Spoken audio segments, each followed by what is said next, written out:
Hey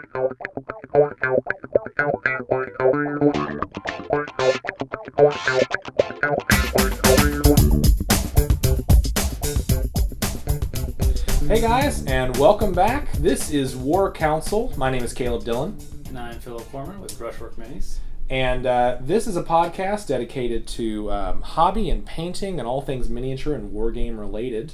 And it's been a little bit of a pause from our last podcast. We normally try to do these about every other week. And unfortunately, just due to circumstances, I had a vacation, and that was a circumstance that my wife would not allow me to avoid. We had to take an extra week off, so it's been a few weeks. It's been a week longer than we'd like to. And also in the interim, Philip started a new job. He's got a brand new profession in addition to his wargame painting. How is that going overall? It's good. 3 weeks in, so still learning the trade. It's sales, so there's lots of stuff to learn on your particular product, but it's going well. So, do you find that when you're doing a sales job like that, it helps you talking to clients like in your regular Brushwork Mini stuff, or is it kind of a skill that you really can't take to that? No, I mean sales is sales. So I mean it's building reports. It's getting to know the customer. So true. Yeah, it definitely transfers. I was not selling when I was in Myrtle Beach with my wife a week ago. We take our yearly anniversary down there, and we always go a week after the season's over because it's nice, it's quiet, and it's sort of like, it reminds me of like a frat house after the party's over, because it's kind of dirty, but it's like no one's really around, so the lines are short, and it's a lot of fun, and the rates are usually a little bit better. And I was surprised by how many haunted houses were in Myrtle Beach. I don't know if you've ever been, but apparently they need stuff for the kids to do, so every other block there's a haunted house, which is weird on a beach town. Yeah. We didn't go to any of them, but we really wanted to go to this one that was called like Zombie. It was called like, it wasn't called Area 51, but it was something like that. And it sort of reminded me of like The Walking Dead. It was obviously meant to be a Walking Dead ripoff. Interesting. But it was associated with Ripley's Believe It or Not Museum. And that I have seen. Yeah, I have not actually gone. I haven't. Yeah, there is. There's quite a few. They have like one for everything. Yeah. And they have one at Broadway on the beach. It's like this upside down mansion that's like a mind maze kind of thing. Mm-hmm. But I was not going to spend $40 a person to go in there. Good Lord. So we decided just to go get beer and a crab and shrimp, and we had a good time. Okay, so we're back in business, back on the podcast. Our main topic tonight is going to be style versus technique. We're going to talk about the differences between stylistic painting and technically accurate painting, and the pros and cons of both. Before we get into that, though, the White Metal Game web design is fully in operation at this point. Not fully operational, but fully in process. I don't know who out there has ever tried to transition from one template to another, but it's full of wacky little bugs, and the old site was fine for what it was when we first got started 5 years ago. It was great, but as times have changed, and specifically as mobile devices have become more a part of our everyday life, we wanted a site that was interactive with your mobile device and that would look good on anything. And I find that I correspond with clients on iPhones, or I always say iPhones, but mobile devices, far more than I do on computers these days. And I find that if I send them documents like a quote, they can't even read them on their mobile device because their OS won't work with those document types. So it's like this weird, frustrating in between, and I've had to adjust how I do it now, or I'll put the quote in the email directly so they can see it on their phone. But anyway, needless to say, the new site's going to be great. It's going to have lots of new stuff. We are kind of still working on it, so if you go to visit it, you may see some buggy areas where some of the pages look like the old pages. Some of the pages have old data, but we're slowly migrating everything over, so just be patient with us. What else we got going on? I had a second class at Event Horizon Games. And you remember how well the first class went. Yes. The second class did not disappoint. It was equally the same turnout, so none as well. And I've got a good arrangement going with the owner there, so we've got a good spirit about it. I just sat there and paint for a couple hours. And this week, when no one showed up, I painted for an hour. I put in a solid hour, and at that point, all the 40K guys were kind of coming over and hanging out and asking me some questions, and I was like, you know what, forget this. So I put my paintbrush down, I went over, and I hung out with them over at their table, and I guess I kind of forgot the value of just being part of the crowd and talking to people, and I find that when I go and I'm part of the gaming experience, I don't know if it actually helps my sales, but it helps my spirit a little bit. You've been regularly attending games over at Atomic Empire recently, right? A little bit here and there. Actually, more at the Games Workshop. Do you find you get a chance, well, I know the Games Workshop store is a little weirder about this, but do you find you get a chance to like hand out business cards or anything like that, or I haven't done that so much. I am able to talk about what I do. Sure. So it's definitely a place to, like I said earlier, build rapport. You get your name out there. You get to know people. Is it kind of a hush-hush thing where if you do business with them, you have to kind of take them on the corner and sort of like, like, here's my card, man. Like, so the GW guy doesn't see you? Yeah. Luckily, I haven't had to worry too much about that. I think the better thing to do is just direct them to my website. That's good. Or to my Facebook page. Good. Because I don't have a website yet. That's true. Take it from me, you're not missing much because the pain. I did have my first. This was kind of fun. I had my first mentoring session with a guy about last week. There was a painter out there named Sebastian, and he has a studio in Canada called Fluffy Cheese Studio, which you'll never forget that name. No. And he's a good painter, and he's getting his site off the ground, and so he called me for some general advice. So I offered to do a mentoring session with him, just to sort of as a trial run, and it worked. It worked actually pretty well. I was actually pretty pleased with it. So we did that, and I actually posted that on Google. But I'm not for sure if it's the kind of. I thought about this afterwards, and I was like, maybe I should pull it down so I'm not giving away the milk for free kind of thing. It's like. It was if the cow. I don't know, some analogy in there about cows and milk, and so I want other people to like pay for the service. But it was kind of a fun test run. It actually ran into 2 hours, so it went way over longer than I thought it would. Okay, so what else with it? Oh, we can use this to transition right into On the Painting Desk, which is our segment where we talk about painting. We actually kind of teamed up on a couple of different things the last couple of weeks. The Celestamp Prime came out for the Sigmar line. She's the big, I don't know, what would you call her, an angel, I guess? Kind of, yeah. I mean, she's about the same size as a normal Sigmar, but she's got these huge wings. Is it even a she? I call it a girl. I don't know why. I don't even know if they have females. Yeah, that's a good point. I think they do, actually. Someone was commenting that. I think they should, if it's sort of like a Nordic-inspired Valhalla kind of thing. They should have like a Valkyrie kind of thing. But the prosecutors look very masculine to me, so they don't look feminine. But anyway, so we did a Celestamp Prime, and we did a lot of airbrushing on that. And the galaxy that's kind of swirling beneath her feet. We just kind of had a tag team where you came over to the studio one day, and we just worked together for a couple hours, and I showed you some stuff, you showed me some stuff. And I think overall she came out really great. Yeah. So she'll be posted on the Facebook page, and we'll also post her on eBay, as usual, to sell her. Let's see what else. You recently did an Ultramarine commission, but it was a little bit different, and you finished that up. How did that go? Pretty good. So it was a little different. I think it was Brotherhood of Ultramar. Right. So they are Ultramarines in black. Ultramarines in black. So if you can kind of cross Black Templar with Ultramarines, they got all the signals, or whatever, the symbols, U-shapes and all that, but it was pretty much black and gold. Yeah. With green as like your gems, or I guess the eyes and visors and all that. So I thought it looked really sharp, and it's different, which is nice for Ultramarines. And if you wanted to blend it in with another army, like let's say Black Templars, it would really easily integrate. Definitely. So, and we're not going to talk about this too much, but I was really blown away with the transfers on it, and I think in one of the future product reviews we'll talk about that. But when you see the pictures of this thing, check out the transfers. I'll do a close up, and they just blend in super smoothly. They look really great. My work on the giant commission for this one client, my preferred client of the year, continues, and I'm in priming hell right now. I've been priming all week.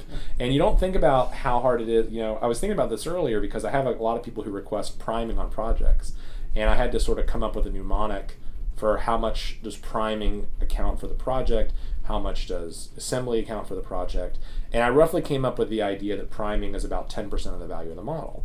And the way I came to that is because I see a lot of people prime really poorly, and I normally prime thinly, and I have to go over it with 2 layers because inevitably, no matter how I do it, I miss something under an arm. Always. And that's the problem with spray paint is when you do spray paint, well, there's 2 problems. One is when you do spray priming, if it's humid, it gets this really like bubbly, gunky texture, and you're better just to strip down and start over if you get there. The other thing is that with spray paint, it's really hard to get in the crevices, and if you do get lucky and get down in there, you've probably sprayed too much paint. So the airbrush is slower, but you generally get a better prime, I think. Definitely. So when I thought, like, that's good, I should do that, I didn't think about how this applied to, like, 400 models. And, man, it just takes forever. But that progress will continue to move forward. And we got a couple other commissions on deck that are coming our way. We'll talk about those more in the coming weeks. We've got some more Brotherhood of Ultramar coming in, it looks like, and we've got some RPG minis coming in, it looks like, for a gold level. So that's going to be a lot of fun. We don't have a lot of stuff at gold level yet, so it'll be nice to have some new level samples. Anything you're working on paint-wise? Yeah, actually. So I found a model I started. It's a Gutrot Spume from the Nurgle fantasy line. So I was inspired to paint him back when he was released, and then I kind of put him on the shelf for a while. I moved down here and everything down to Raleigh. So I brought him out again today, and or I guess on Sunday, and I've been working on him. And he's a blast. He's got a lot of detail, beautiful sculpt, and I'm kind of doing something a little different. I started with a very dark base coat, and then kind of brightened it up with a lighter color, and then just went with washes. Used very little actual paint. Wow. Other What than was your washes. lighter color, out of curiosity? Like a yellowish or something? So it was more like it's Screaming Skull, if you're curious, the name from GW's paint line. It's kind of like a tan bone color, like a little bit of yellow. Like an in it. ancient bone, kind of. Yeah, a little yellow green in there. But yeah, it looks very good over most colors if it's done thinly. I use an airbrush, and then when you wash over it, it blends in with that darker color. And I mean, I'll have pictures up pretty soon, I think, on Brushwork Mini, so you can just check it out. But yeah. Great. And you guys, if you don't know, Phillips has his own. He works with me, but he also has his own commission service, which is Brushwork Minis, as he said. And you can find that at Facebook/Brushwork Minis. And you know, as the more I borrow his time, the less time I think he has for his own service. So forgive him if his updates are slower than mine, because he has a real job and I just do this. There was something else I was going to mention. Oh, when you mentioned the painting or the washing, there's this guy named James Wapple. Are you familiar with his work at all? I don't believe. He coined this term called the shaded base coat technique, and basically what it is he applies his base colors very, very lightly and very, very, I wouldn't say flatly, but I'd say fast. Like he's one of those guys who has great hand-eye coordination. And then he basically does, I would say 80% of his work by washing and glazing. So that kind of reminds me of that, and it's amazing. He's the closest thing to a watercolor miniature painter I've ever seen. Okay. And he's incredible. And I've always wanted to do something like it, but it's such a signature style that it's so hard to emulate. But yeah, I can't wait to see the spoon. I hope that my expectations are it looks something like that, and I think it'll look really good. Yeah. Anything else on your painting desk you want to mention? Been doing a little more with the Infinity, but not too much since I think we last spoke. So they're intense figures. You got to really focus on those. A lot of detail, but it also helps. I mean, good detail that's well sketched out or modeled. It makes it easier to paint. So. Speaking of good detail, that'll take us right into news and rumors, where we talk about recent releases and what's coming down the block. And you recently got a very special Kickstarter in the mail. You want to talk about that a little bit? Yes, Kingdom Death. For those of you who know or haven't heard, Kingdom Death started about 3.5 years ago on a Kickstarter. Yeah, it felt forever ago. Yeah, it got funded 3.5 years ago. Actually, almost 4. It was January of 2012, I think. Yeah, that'd be about right. So, and it just finally finished. So they shipped them out. I got my copy about 2 weeks ago, and it's impressive. It is a large box. I brought it for Caleb to see. It's really, it's much bigger than I would have given it credit for. Yeah. I don't know what I was expecting, but I was not expecting the size of this thing. It's probably like, I don't know, like 2.5 feet long, maybe. It's huge. I'd say about a foot by 2.5 feet. Yeah, and it's about insane. almost a foot tall. So it's the scale of the models also blew me away. We were joking about it. We think it's about 32 mil. Yeah, I think it says 28 on their website, but they're big. They're I Sigmarines. think it's hard to believe. It's hard for me to argue that that's 28 because I feel like Reaper's 28. I feel like they're like a heroic scale, and these guys I think are slightly bigger. Definitely. But the cast is really nice. Like they did a really good job, and it is on sprue, which I was surprised at too. I thought it was going to be a resin product, but it's on sprue, and it's got a ton of options.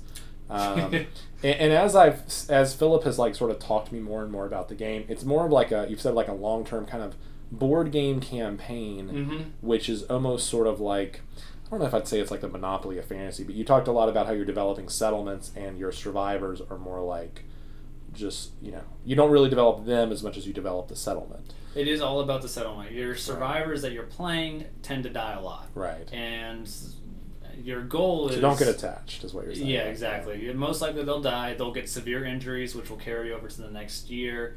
or lantern years they call it, and then you'll need to get new survivors. So Do you think from a painting and a hobby standpoint, if you spend a lot of time building a model and then the survivor dies, do you have to start over with another model? No. Okay. You can utilize the same models. I mean, So your painting isn't wasted because Not your at model all, dies. no. Okay. That's good. I think it's a fantastic set, and the monsters that you showed me, and he started to say stuff like this is one of your first bosses, and it kind of felt like, I don't know, it felt like sort of a mix between a good comic and a good video game. Mm-hmm. Like it just had a really good feel. I love the art, and I'm really excited to see this thing painted up. But I know that that's probably, with everything else on your desk, it's a long way down. Plus, because it's a nicer set, you probably want to take some more time with it. You want to do a better job. What else is coming out? So Tau have a ton of rumors out. Woo-hoo. They have the KV, I think 128. I'm sure I've got that wrong, but it's the big one, the giant new Riptide version. Yeah. Mm-hmm. No, not the Riptide, the bigger one. Yeah, the Imperial Knights. He's like, he's yeah, bigger than that. I think he's sort of in between. I think he's about Warhound height because of the guns, but I think he's like just a little bit bigger than a knight, and he should be at 600 points. Yeah. So a knight is about 400 points, give or take. This guy eclipses that, which I think he should. And he's just a ridiculous firing platform. He's got, I mean, you don't actually, do you play 40K? I do, yeah. So, like, he's got all of these support systems, and people immediately started asking Forge World for FAQs because they were sort of like, hey, he's missing some of the basic battle suit systems, and they were like, no, that's intentional. Because then they released this other thing right behind him called the Storm Surge, which is what looks like the Riptide. Right. But he's got a giant gun in the middle. And they said this is not a battle suit. It's something like, I wouldn't say a support suit, but it's something like that. So it's not a true battle suit. It's a support gun type thing. Something like it's that. meant to stay behind lines. And it's actually got stabilizing platforms on its feet.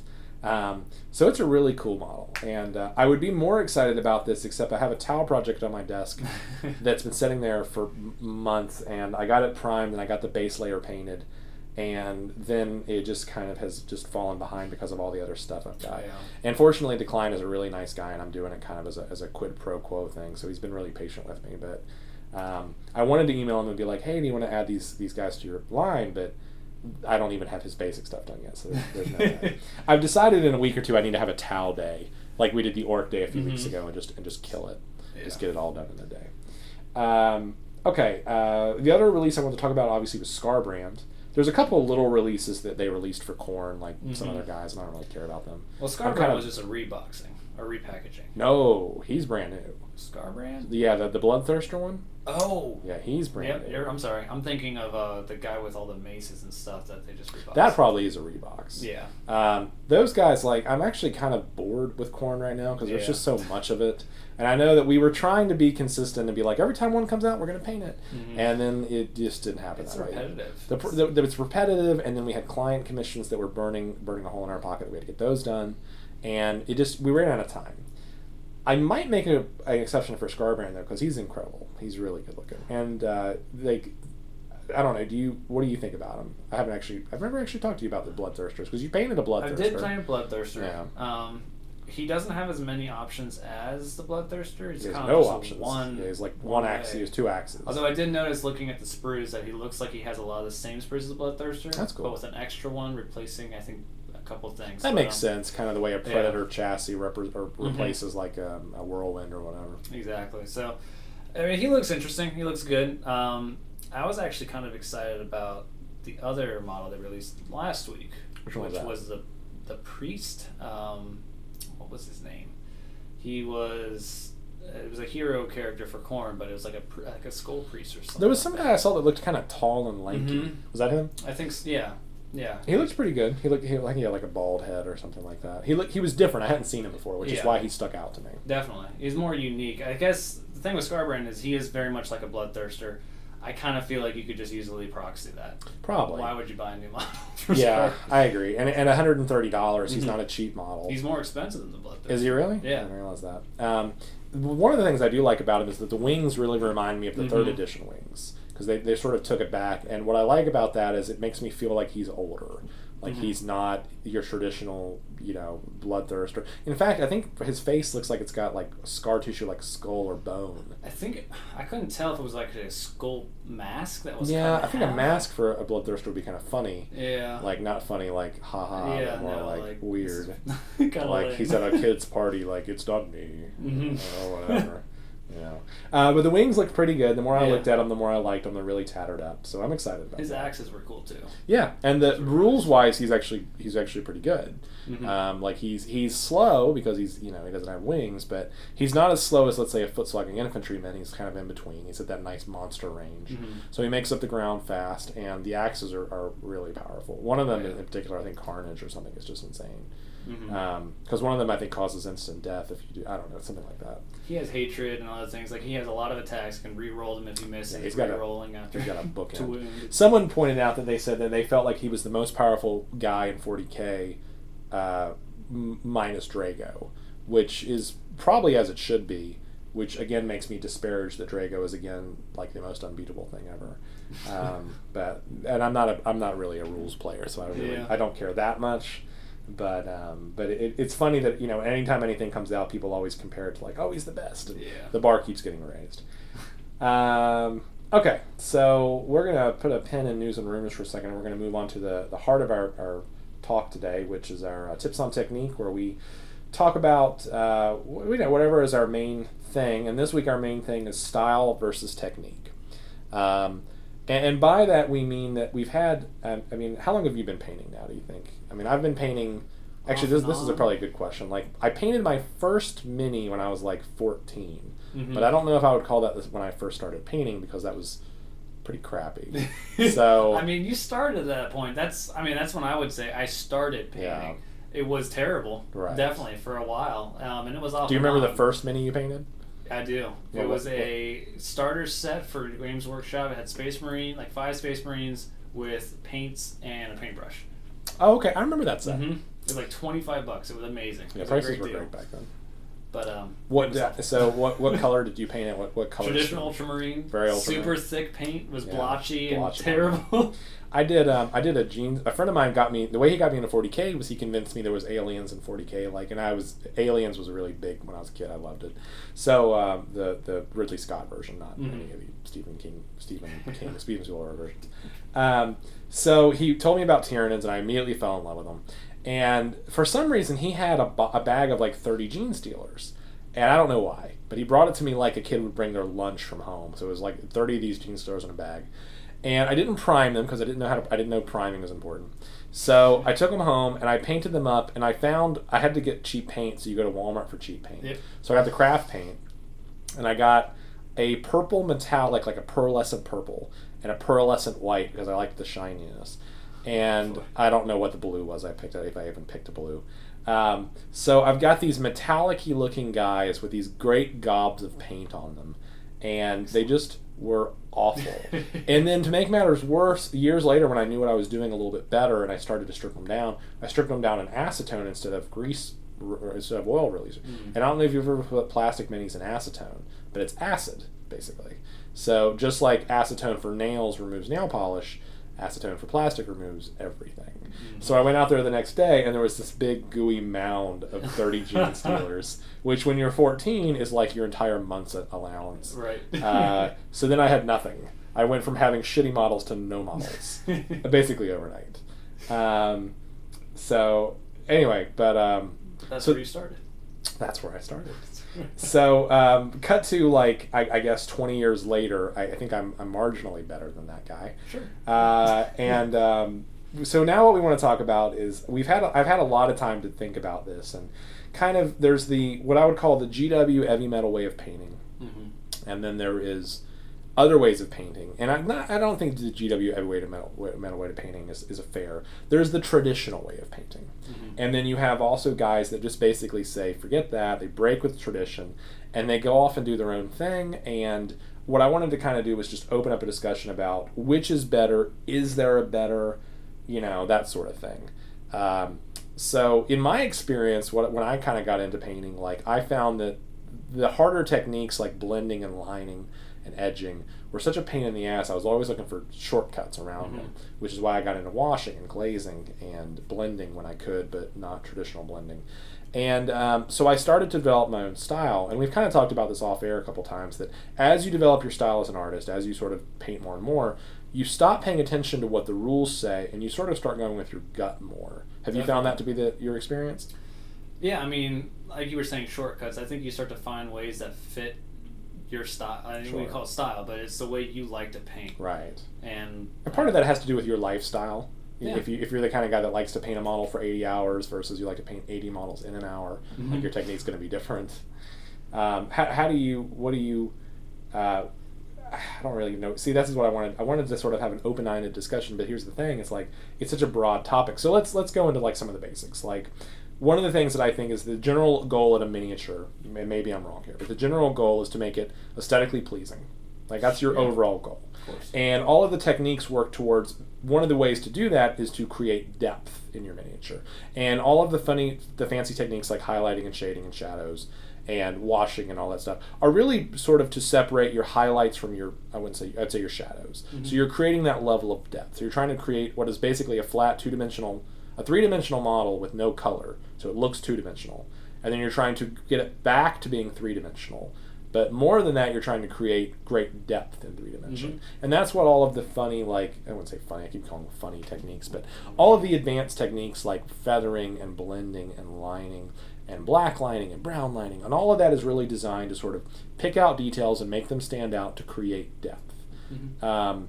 Which is great when you have 80 hours to work on a model. Right. But when you don't, and this sort of applies to when you have a business structure, you have to kind of figure out a way to make it more assembly line. And for me, I'm always sort of looking for how can I get something that's an approximation of a good technique, but quickly. Like dry brushing was a good example of this. Dry brushing is kind of a poor man's highlight. It's sort of like you're going to pick up some edges that you don't mean to, no matter how thin you get it down or how dry you get your brush. Inevitably, like I was dry brushing some ultramarines the other day, and although my goal is to hit just the raised areas, you hit some of the flats. It's just kind of inevitable. And you can kind of glaze that down to sort of soften it or darken it. But all of this is sort of a long way of saying, like, I kind of paint towards what I'm aiming for. So if I'm aiming for a tabletop mini, I paint it like a tabletop mini. I don't waste time on hard technique. What do you find is like your kind of go-to for sort of like, do you find that you prefer to save time or really take your time, or is it kind of a mix? Yeah, it's hard to say because I definitely prefer to take my time. When I'm painting my own minis, I take my time. Sure. That's how it is. When you got commission, that's something you got to, base it on what level they want painted and all that. Based on their budget, sure. Based on budget, yeah. Based on time frame, all of that. That's true. So it really just depends. A lot of commission artists only paint to their style. I see that a lot. They don't have levels, they have price. And they're like, this is what I paint to. And I think for those guys, it works for them because they're like, this is how I paint, and I don't like to leave areas undone, and I paint the way I paint. And I think those guys have a pretty good thing going.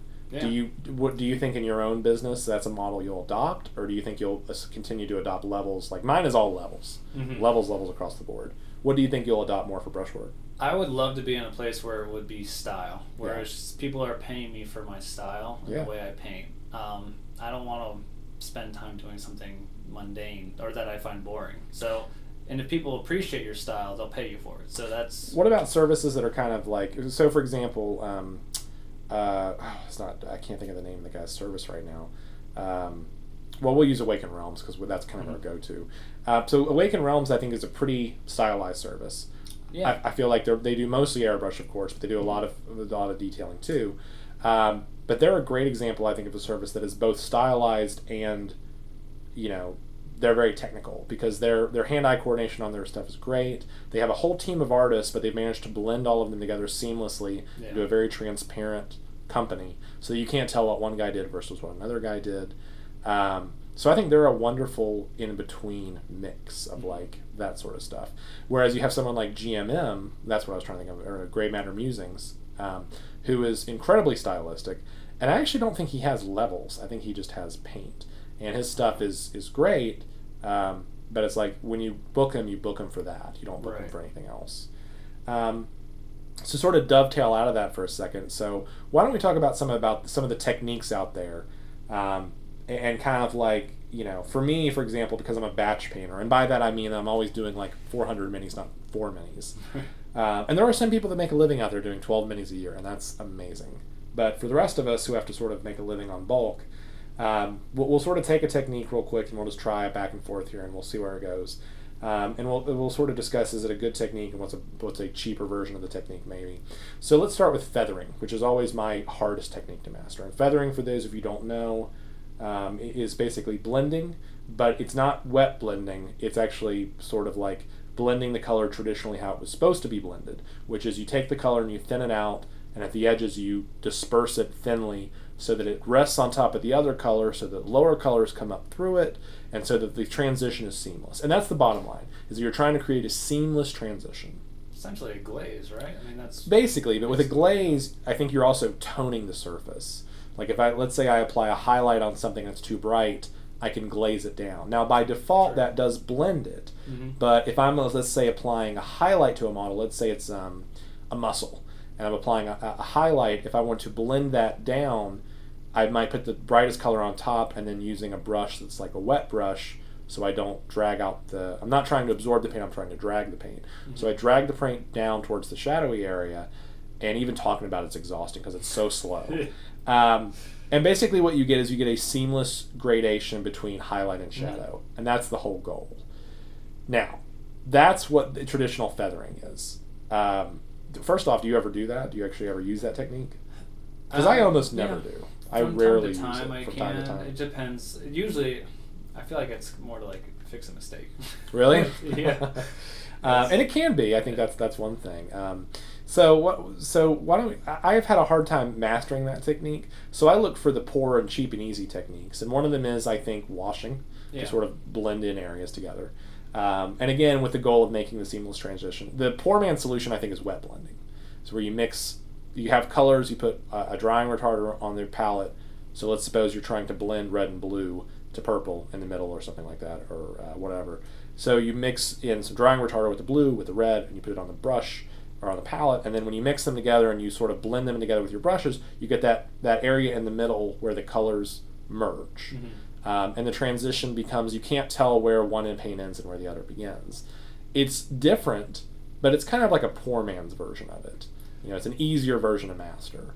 Do you ever wet blend? Do you ever find that technique is something you use?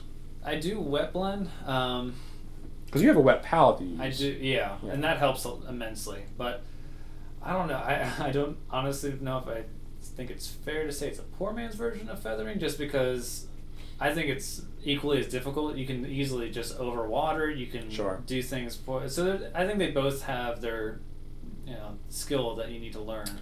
One of the bigger problems with feathering is that if you thin out your paint too much, you get the coffee ring effect. And what that is where when water evaporates, and I had to do a lot of research to understand this, but when water evaporates, it evaporates evenly if there's no particles in it. If there's particles in it, the particles basically, and particles I mean dirt, pigment, whatever, they act like anchors, and so the water evaporates around the particle. And unfortunately, if that's paint, then as it evaporates towards the particle, which creates a ring. So that's where you get like splotchy blends, basically. Yeah. And one way to avoid that is to use distilled water to thin. Another way to do that is to basically make sure that you use a thinner, not use traditional tap water, like because it has So use some sort of medium. Okay, let's talk about, like, for example, lining or edging. Mm-hmm. So that's when, for me, traditionally, that's when people take a brush and they'll take it, and it'll be a firm brush, and they'll dip it in the paint a little bit, and they'll basically just use the edge of the brush to catch the hard edges of something, like let's say armor or a sword or whatever, and it creates the illusion of a highlight on the edge, and it doubles by separating the light from the dark. So let's suppose you paint a tank black, and it's all black. Well, you want to show that there's different levels to it. So one way you do that is you take your brush and you edge out the plates, and that creates the illusion of depth. Mm-hmm. It's not really depth, because really it's lines. No. But to the community as a whole, it looks like it allows you to separate the dark from the raised areas, so it creates depth. So it's effective in that way, but holy shit, is it time consuming. Oh yeah. And that's the GWA. And Right. they love lining. Yeah. Everything's lining. I don't know if their painters love lining, but Maybe but not. Probably not. Yeah. And the problem is they line everything. Yeah. Like every inch of the model is lined in every area. Not only like the hard edges, but the soft edges, like skin and muscle and Or shadows where there shouldn't be any lines. Right. Yeah. So even though it looks good, man, is it time consuming. And that's something that even at the highest levels we paint to, we don't do it the heavy metal way because there's no way to make that time effective. No. Like when you see them paint like a squad, here's a good example. Like the guy who painted that Stormcast model we looked at on the podcast like 4 or 5 weeks ago. He did a great job lining that guy, but it took him 8 hours to do that one figure. Yeah. And that was even with like, I mean, that was in real time, but can you imagine doing a squad of those? Like 80 hours for 10. No way. There's no way. 2 weeks for 10 guys? No, I cannot charge enough to make that profitable. What's another good technique that's sort of like, I guess dry brushing is kind of a, you know. The problem with I find that is kind of like the poor man's version of lining, in my opinion. Sure. It's essentially you're picking it out quickly on the hard edges. The side or you pay for it in the fact that you often get a lot of like, what I call like a dusty look. Dust is that's the right way to put it. It's yeah. You get scattered flakes of the pigment everywhere. And if you're doing it properly, you're drying out. You're leaving. So the paint is made up of binder, pigment, and medium or solvent. So you're drying up the solvent and leaving the binder and the pigment is the idea or the goal. Right. So the binder allows the pigment to cling to the model, but no matter what brush you use, you're going to stray. Definitely. And then the problem is if you want to do touch-ups, that's okay. But if you paint with an airbrush like I do, your zenithal highlights and your gradations create layers, not layers, but gradation where I can't just take the straight color and put it on the model anymore. No. Because it won't look right. Because I've done it with the airbrush and now there's a transitional area. So God forbid I get the dry brush there, I can't make that work. So then your only solutions are basically like to redo that area, which why would you? Or to basically, I don't know, like just touch it up as best you can, I guess. And, what about, so glazing is a good one. We'll kind of use that one for a second. What do you consider glazing? Glazing in generally, it's usually something I do towards the end to kind of unify certain colors together. That's the best way. I feel like it's very thin, and I typically will do it over several colors together, like say an arm or something, and bring all the colors into one tone. Yeah, so I mean, from a sheerly like scientific, or I don't want to say scientific, from a technical standpoint, the glaze is a thin down paint effectively, and it's got thinner. The pigments are more spaced out because of the thinning. So when you apply it to the model, the pigments get spread out. Kind of like Dadaism, I guess. And so you've got some of that color on different areas, and so when you see it visually, and the color, when you're looking at the color, there's some of that, let's say you use blue. Some of that blue is over whatever you put it over. So some of that color is there, and it kind of creates like a top coat. Yeah. So you've got a little blue over this, a little blue over that, and so like you said, it makes it harder for you to discern the scene or the level or the difference between the two areas. So it blends. It kind of blends them in together. So those are all some sort of fancier or more difficult techniques, more technical techniques. What about stylistic painting? Do you have any sort of like?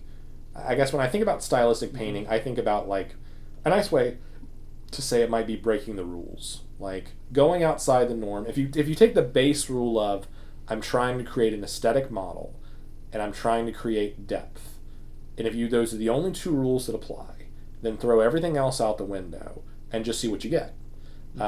So to use James Wapple as an example, I think that he is an incredibly stylistic painter because even though he lays down your base colors very quickly, then he just shades with washes and glazes until he's blue in the face, and the finished model is very organic. The shadows are very natural, the highlights are very soft, and it just looks great. And you don't ever see any, very, very rarely do you see hard edging, hard lining, but his models are fantastic. And sort of like we're going to jump into this in Tutorial of the Week in a second. We're going to talk about Third Fate Creations, but we're going to have a link down to his tutorial section. So this is a guy that's also very stylistic, and what he does is he paints models, like he says, 90% by airbrush, and they're all done. I mean, I don't know, how would you describe it. It's like I don't know, like it's more like artwork than miniatures. Like he uses miniatures as a canvas for his art. Pretty much, and that's probably the best way to describe it. Also. So like I came to this guy's work because he did a few Tau vehicles, and the mana, if you've ever seen the mana, is like, I don't know, 3 feet across. It's insane. Yeah. So he used it, and he did like a galaxy like paint scheme on it, where it looked like a planet was being eclipsed, and there was a star field, and there was asteroids, and you can imagine that the Tau up in space are using it like camouflage, but it just was beautiful. And he didn't really pay attention to where any of the gizmos were, any of the devices were, any of the weapons were. He just said, forget all that. I'm just going to use the mana as a canvas, and I'm just going to paint the way I want. Mm-hmm. And it looks great. But it breaks every convention right. of miniature painting there is. Like, he didn't really care about any of that kind of stuff. I don't know, do you have any sort of stylistic painters out there you kind of like? Or maybe not even painters, but just a style you've seen that you kind of dig? Yeah, I mean, there's one that I see on Cool Mini. I can't remember the artist's name, but he does like everything in these sort of like cracks, like all the armor on everything, dreadnoughts, marines, whatever. He paints line cracks and everything, and highlights them and everything, and it looks incredible. Does it look like a tension crack or like a stress fracture or something? Like it's been fractured, yeah, wow. Or like shattered glass, more like it. Yeah. So it's all broken up. The entire model's covered in it. Wow. And it's incredibly complicated, very nicely, beautifully done. There's a lot of mediums out there too that people are starting to adopt, and like for example, GW has a crackle medium now, I think, called something sand. Gorilla and Earth, I think. Yeah. It's like, yeah. But it's hard, you know. It would be unfair to say that they came to the crackle medium on their own. The crackle medium has been out there for years. Yeah. I've used it on a variety of projects. I used it on wings for a model on a tutorial a few years ago to show veins. I used it on some power weapons to show electricity. So it's really just one of those mediums that you can really kind of have some fun with. Mm-hmm. And there's paints out there that are like textured paints and metallic spray paints and stone paint, where you kind of spray on stone texture in an aerosol form, which is sort of like a textured spray. And I don't know, I just feel like there's more out there than your traditional painting. You know, it's Definitely. Like you don't have to just restrict yourself to the way you've seen it done. You can do it the way you want to do it, and you can break the rules. And if it looks good, it looks great. Do you have a preference between the two, like stylistic versus technical, or do you sort of find that you blend the two?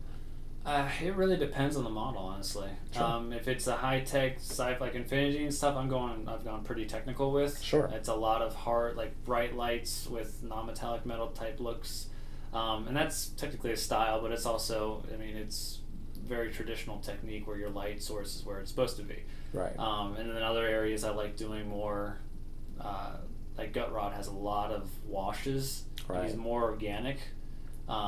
And so I tend to jump between styles. I'm never happy and content with just one simple way, or single way, I should say, because none of them are simple. That's true. But yeah, there's some people just want to stick to one style, and that's great. I tend to jump around a bit, but I tend to stray more away from the traditional styles, the GW style. I started with that. I learned a lot from it. It's a great resource tool when you first get started. Definitely. And because, I mean, I came into the hobby through GW. Is that how you came into the hobby? Yeah. Or so I think for a lot of people, they come into the hobby that way, and they see the way GW paints, or the way that the traditional heavy metal guys paint, and they have to assume, for sake of argument, that is the way that you should paint, which is not the case. No. And I kind of wonder if people came in through a different way, that they would not feel that way. So, you know, I think the goal with this discussion was to sort of see, you know, whether or not, you know, there was an advantage to either one. I think that you probably summed up best by saying that it depends on what you're painting. It depends on what it is you're working on and how the style applies to that. There was a quote that I was trying to pull up, and now, of course, that I'm in the middle of it, I can't quite get to it. But it was by Gavin Thorpe. My phone's going off. I thought I had it off. But the quote was basically like, painting models has more to do with style than fancy technique. And what you do with your models is not something that can be determined by the game designers. It is really designed based on what you want to do with it. Which I thought was just when I first read that quote, I couldn't believe, first off, that it was a GW guy that was saying it. But I just felt like the honesty of the quote was really great.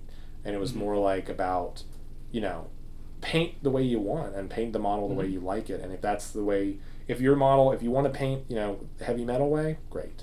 And if you want to paint like Third Fate, awesome. And you just kind of figure out what is your right style and kind of go with that. And hopefully, ideally, kind of like in the Bruce Lee kind of way, eventually everything gets blended together.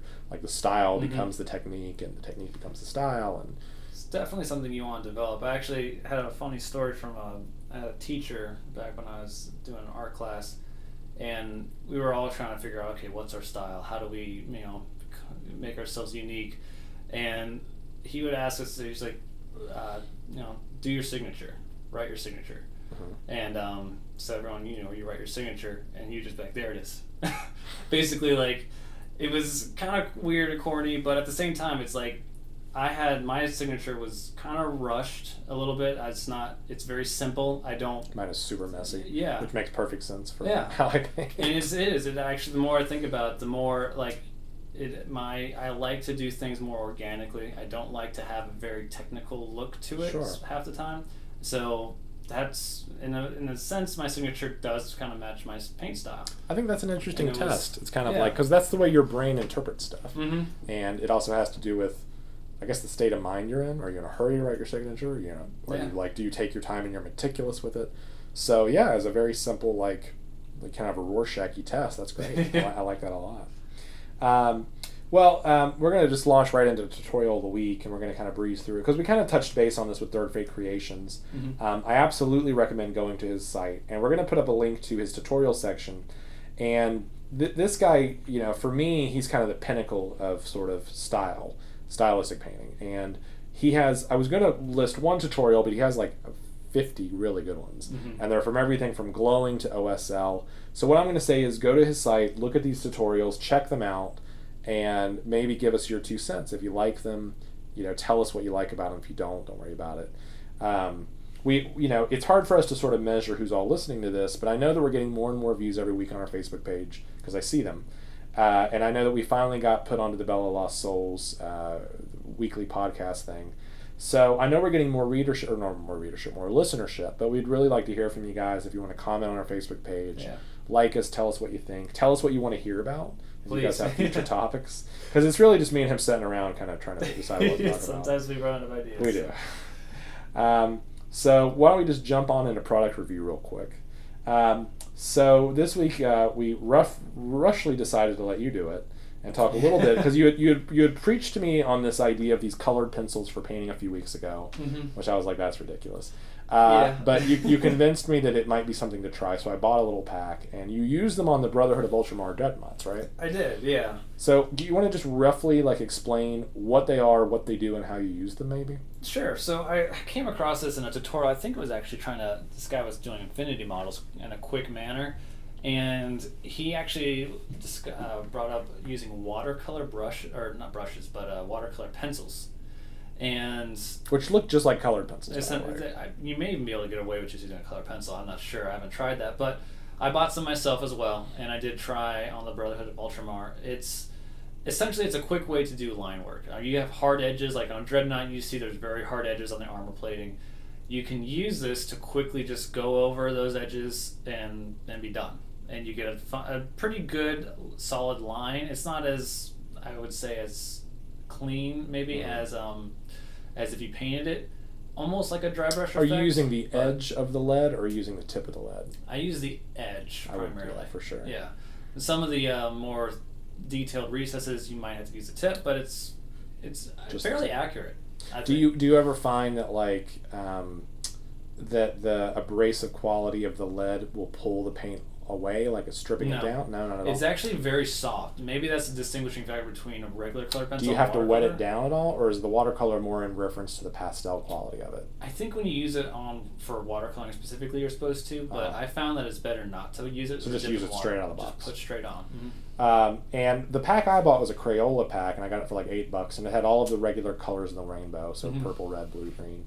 Are you using them from like a more advanced, I guess, a better line, like a Winsor Newton or a Stanley or something? No, I paid like $10. I had like 12 different colors and things. I just picked mine up from Michael's, but it was pretty simple. Yeah. One of the things I hear a lot is when people talk about how they want to do lines, and I had a guy at Necron client a few months ago, and he wanted me to do lining twice, and the lining was like first a darker green and then a lighter green for a finer highlight. And I did it for a while, and then I realized because of the black undercoat, you really couldn't tell. You really couldn't see it. So eventually I just settled on the higher highlight and just called it a day. And it was just one of those things where it's like the theory was better than in practice. It's like in theory it sounded good, 2 levels of green on the edge, that'll look nice. Well, that's very GW. Right. You do. But I was like, that's twice the work, and you're really not going to see it. I was like, I don't really want to do that. Okay, so would you recommend the watercolor pencils to other people? Or do you think it's a good thing to add to your arsenal? I think it's great. I mean, it was very fast, simple, and it looks good. I mean, cool. Yeah. Well, we'll post a link to the ones, to just some generic ones out there, and you guys can pick up a pack for $10. Did you get yours at Michael's, or did you get it online? Yeah, Michael's. Michael's is like, for me, it's kind of like it's a sick addiction. When I go in there with the goal to buy one thing, and I always come out of there with something I don't need, which inevitably, I might use down the road, but... all right, we're going to go into our 1-minute rants because we're starting to get close to our 1 hour mark. We try to keep these things to an hour because we don't want to bore you to death. So this week I am going to talk about Reaper additive mixing balls and specifically how they work with the dropper bottles. So I'll put a minute on the clock, and here we go. So Reaper makes these dropper bottles, which are great for the most part, and they put these additive balls in there, which are kind of like BBs, and they put them down in there so when you shake them, it breaks apart the paint, and it sort of mixes it up. And when you shake a spray paint can, it's the exact same thing you hear in there. It's an additive ball. Mm-hmm. And they put these little skulls in there, which are supposed to be really cool because they're like a prize at the bottom of a cereal box. And when you empty out your paint, you get the little skull. But the problem is that when you get low on your paint and you pull it upside down, it gets stuck up in the tip and it gets jammed and you can't get it out. Yep. And now if I have to get the paint out, I have to open up the bottle and the paint goes everywhere and it gets all over stuff and it might get on my hand and my hand might get on the mini and it's going to ruin everything. And what the hell, Reaper?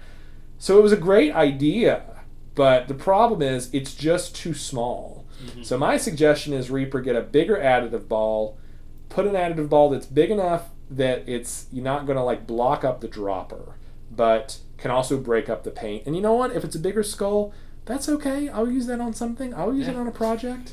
I always look for the prize at the bottom of the box. Like, I'm always looking for it. But some of the bottles, they don't even have skulls. They're just beads. And that just even irritates me more. Because then it's like, where's my prize? It's just a bead. So, overall, Reaper additive balls, what the hell? Do you have anything you'd like to rant on this week? No, I'm terrible at the rant. What a waste. I can't ever think of something. What about the people that are tuning in and are just coming to the 1 minute rant to find out what you're going to rant about? I'm a disappointment to them. I apologize. I should rant on your lack of a rant. My lack of a rant. Is there anything unhobby related you'd like to rant on?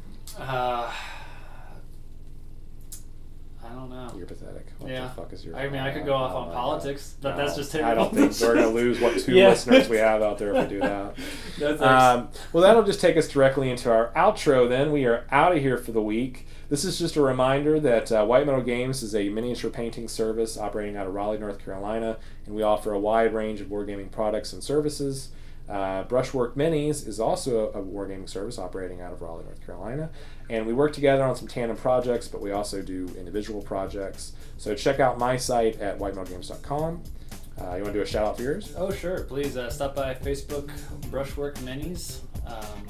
Take a look. You can also check us out on the web for the podcast, also on Facebook. Currently it's just a Facebook page, so it's facebook.com/warcouncil. And you can find out updates there. I don't update that as much as I do my white metal stuff because I find it a bit redundant. But I try to update it with some cool stuff when I can. So be sure to check it out. Please like us because I get like a year on that page, and it'd be great to get more than 5 likes. I'm pretty sure most of those are my family.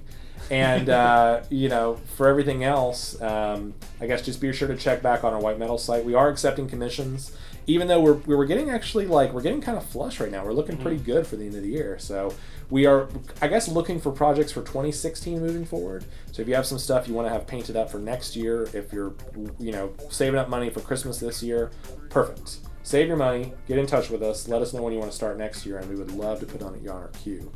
So that's about it for now. Until next time, my name is Caleb Dillon with White Metal Games.